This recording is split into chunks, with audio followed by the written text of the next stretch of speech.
Who's to blame for millennial problems? There seems to be a huge disconnect from millennials and everyone else. Non-millennials have trouble communicating with them and they have trouble understanding what they are thinking. It just seems like millennials are wired differently than everyone else, which makes them difficult to deal with. There are a couple major issues with millennials. Their biggest problem is their work ethic. Millennials have a problem with their attitude. They're not loyal and they're lazy. That's just the tip of the iceberg.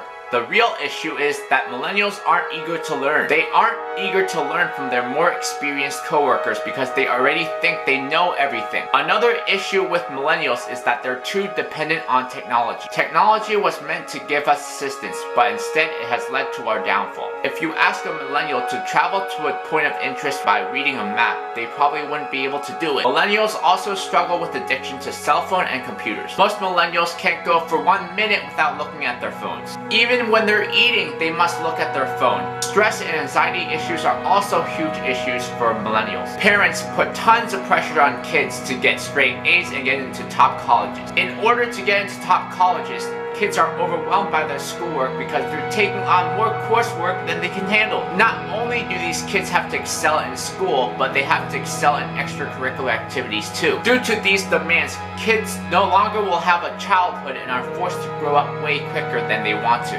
Who's to blame for millennial problems? What are we gonna do to fix these problems? I blame millennials for their poor work ethic and poor attitude. Parents are to blame for the stress and anxiety problems the kids have because they are putting too much pressure on them. It really is hard not to be dependent on technology because the world has evolved into a technology-based world. In order for millennials not to be addicted to their phone and computers, they have to find other means of entertainment. Perhaps going out with friends or playing sports. To fix their attitude and work ethic, millennials have to be open to learn from their more experienced coworkers. Millennials just need to learn to deal with their stress and anxiety issues better because their parents are just preparing them for the real world. Hopefully the gap between millennials and non-millennials can be mended in the future, but until then they will just have to learn to work with one another. Next, who's to blame for the gender pay gap myth?